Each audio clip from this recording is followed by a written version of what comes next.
12 दिसंबर 2025 लुधियाना का hotel Indo American कमरे में बंद दरवाजे के पीछे चल रहा था एक रोमांस जो बदल गया ब्लड बाथ में। एक नर्स रेखा जो चाहती थी शादी, एक बॉयफ्रेंड अमित निषाद जो था तैयार नहीं, और फिर शुरू हुआ ऐसा झगड़ा कि प्यार की एक कहानी खत्म हुई खून के दरिया में। जब पुलिस ने होटल का वो कमरा खोला तो जो मंजर सामने आया वो किसी को भी हिला देने वाला था। क्या सच में एक ना इतनी खतरनाक हो सकती है कि प्यार करने वाला इंसान बन जाए हत्यारा? दोस्तों, ये कहानी शुरू होती है 12 दिसंबर 2025 की उस शाम से, जब लुधियाना के सलेम तबरी इलाके में स्थित होटल इंडो अमेरिकन के एक कमरे से आई एक चीख, एक आवाज और फिर खामोशी, पूरी खामोशी। होटल के स्टाफ को लगा कि शायद कोई झगड़ा हुआ होगा, पर जब घंटों तक उस कमरे से कोई हलचल नहीं हुई तो उन्हें शक हुआ। किसी ने दरवाजा खटखटाया, कोई जवाब नहीं।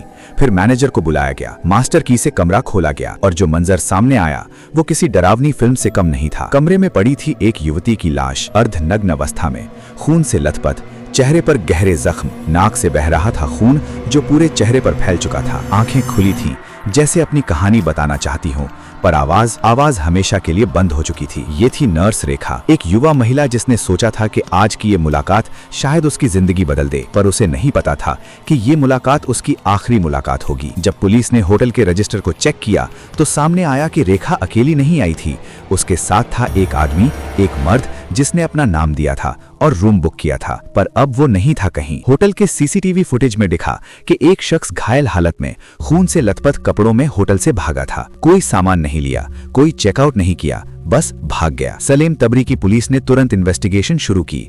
Joint commissioner of police Rupinder Singh, additional DCP 1 Sameer Verma, ACP Kikkar Singh और एसएचओ इंस्पेक्टर हर्षवीर सिंह ने अपनी टीम के साथ केस को संभाला। रेखा के शव को पुलिस ने कब्जे में लिया और सिविल हॉस्पिटल की मॉर्चुरी में रखवा दिया। पर सबसे बड़ा सवाल था, वो आदमी कौन था और क्यों भागा? क्या हुआ था उस कमरे में? इन्वेस्टिगेशन में जो सामने आया वो और भी ट्रेजिक था। वो भागा हुआ शख्स था अमित निषाद, न्यू अमृतजीत कॉलोनी, जागीरपुर, लुधियाना का रहने वाला, रेखा का बॉयफ्रेंड। दोनों की पहचान पुरानी थी, लंबे समय से एक दूसरे को जानते थे। दोस्ती थी जो धीरे धीरे बदली रिलेशनशिप में। मिलते थे, बातें करते थे, टाइम स्पेंड करते थे साथ में। शायद रेखा ने सोचा था कि ये दोस्ती है सीरियस, कि ये रिलेशनशिप है परमानेंट, पर अमित के दिमाग में कुछ और ही चल रहा था। रेखा जो प्रोफेशन से नर्स थी, चाहती थी सेटल डाउन होना। वो चाहती थी कि अमित उससे शादी करे।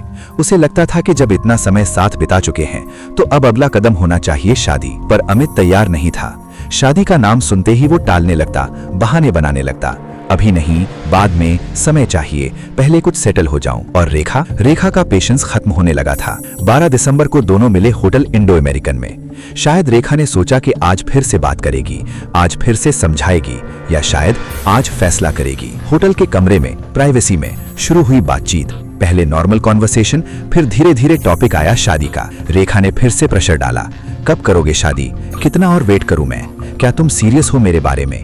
अमित का जवाब वही था, अभी नहीं। और फिर बातचीत बदल गई बहस में, बहस बदली झगड़े में, झगड़ा बदल गया वायलेंट कॉन्फ्रंटेशन में। पुलिस इन्वेस्टिगेशन के अकॉर्डिंग जो उस कमरे में हुआ वो था एब्सोल्युटली ब्रूटल। दोनों के बीच शारीरिक झगड़ा हुआ और इस लड़ाई में रेखा ने किया कुछ ऐसा जो शॉकिंग था। रिपोर्ट्स के मुताबिक गुस्से और निराशा में रेखा ने अमित के प्राइवेट पार्ट्स को काट दिया। हाँ, आपने सही सुना, एक कटर ब्लेड से, जो मौके से पुलिस ने बाद में रिकवर किया। रेखा ने अमित को इतनी बुरी तरह से घायल कर दिया कि उसे बाद में इंटेंसिव मेडिकल ट्रीटमेंट की जरूरत पड़ी। इमेजिन करिए उस पल को, दर्द, गुस्सा, खून, और फिर अमित का दिमाग काम करना बंद कर दिया। रैशनल थिंकिंग गई तेल लेने, बस एक ही बात रह गई, रिवेंज। उसने रेखा पर हमला किया, उसका गला पकड़ लिया। स्ट्रैंगुलेशन, यही बनी मौत की वजह। रेखा ने लड़ने की कोशिश की होगी, उसके चेहरे के घाव बताते हैं कि उसने खुद को बचाने की पूरी कोशिश की, पर अमित का गुस्सा और दर्द इतना तीव्र था कि वो नहीं रुका। धीरे धीरे रेखा की सांसें रुकने लगी, उसकी लड़ाई कमजोर पड़ने लगी, और फिर साइलेंस, कंप्लीट साइलेंस। जब अमित को रियलाइज हुआ कि क्या हो गया है तो पैनिक मोड एक्टिवेट हुआ। खून से लथपथ, खुद भी घायल, वो बस भागना चाहता था उस जगह से। उसने होटल रूम से निकलकर स्टाफ को बिना बताए हॉस्पिटल की तरफ भागने की कोशिश की। पर आप भाग सकते हो क्राइम सीन से, पर आप नहीं भाग सकते अपनी कॉन्शियंस से, ना ही लॉ से। लुधियाना पुलिस की टीम्स ने तुरंत काम शुरू किया। सीसीटीवी फुटेज एनालाइज की गई, विटनेसेस से बात हुई और जल्द ही अमित निषाद की पहचान हो गई। उसके गांव जागीरपुर और उसके ठिकानों पर रेड्स की गईं। रात भर की मैनहंट के बाद पुलिस ने अमित को ट्रेस कर लिया। उसकी मेडिकल कंडीशन बहुत क्रिटिकल थी। जो इंजरीज रेखा ने उसे दी थीं, वो बेहद सीरियस थीं। उसे तुरंत गिरफ्तार कर लिया गया। पर उसकी हालत इतनी खराब थी कि उसे तुरंत पीजीआई चंडीगढ़ एडमिट करवाना पड़ा। पुलिस कस्टडी में हैवी सिक्योरिटी के साथ अमित का इलाज चल रहा था। 14 दिसंबर को पुलिस ने प्रेस कॉन्फ्रेंस की। जॉइंट कमिश्नर रुपिंदर सिंह ने मीडिया को पूरा केस समझाया। एडिशनल डीसीपी 1 समीर वर्मा ने बताया कि अमित और रेखा एक लंबे समय से एक दूसरे को जानते थे। वे मिलते रहते थे, लेकिन रेखा उस पर शादी का दबाव बना रही थी, जबकि अमित इसके लिए तैयार नहीं था। एसीपी किक्कर सिंह ने ऐड किया कि होटल में उनके बीच शादी को लेकर विवाद हुआ। ये विवाद इतना बढ़ गया कि फिजिकल वायलेंस में बदल गया और अंततः रेखा की हत्या हो गई। एसएचओ इंस्पेक्टर हर्षवीर सिंह ने बताया कि क्राइम सीन से कटर ब्लेड रिकवर किया गया है और फोरेंसिक एविडेंस कलेक्ट की जा रही है। अमित निषाद के ठीक होने के बाद उसके खिलाफ लीगल एक्शन लिया जाएगा। दोस्तों, ये केस सिर्फ एक मर्डर केस नहीं है, ये है हमारे सोसाइटी की कई डार्क रियलिटीज का रिफ्लेक्शन। पहला सवाल, रिलेशनशिप्स में कम्युनिकेशन की कमी। अगर अमित शादी के लिए रेडी नहीं था तो क्यों नहीं बोला साफ साफ? क्यों रिलेशनशिप को इतना खींचा? क्यों लीड ऑन किया रेखा को? दूसरा सवाल, रिजेक्शन हैंडल करने का तरीका। रेखा का गुस्सा और फ्रस्ट्रेशन समझ आता है, पर वायलेंस, किसी को फिजिकली हार्म करना, ये कभी सल्यूशन नहीं हो सकता। तीसरा सवाल और सबसे इंपॉर्टेंट, एंगर मैनेजमेंट। अमित के साथ जो हुआ वो एक्सट्रीमली पेनफुल था, पर मर्डर, हत्या का जवाब हत्या से देना, क्या ये जस्टिफाइड है? साइकोलॉजी एक्सपर्ट्स कहते हैं कि क्राइम्स ऑफ पैशन जो गुस्से या जुनून में किए जाते हैं वो ऑफन होते हैं उन लोगों द्वारा जो इमोशनली रेगुलेट नहीं कर पाते। जब पेन, रिजेक्शन या ह्यूमिलिएशन सहन नहीं होती तो कुछ लोग एक्सट्रीम एक्शंस ले लेते हैं। अब अमित निषाद हॉस्पिटल में है, पुलिस कस्टडी में। जब वो मेडिकली फिट होगा तो उसके खिलाफ मर्डर चार्जेस ऑफिशियली फाइल किए जाएंगे।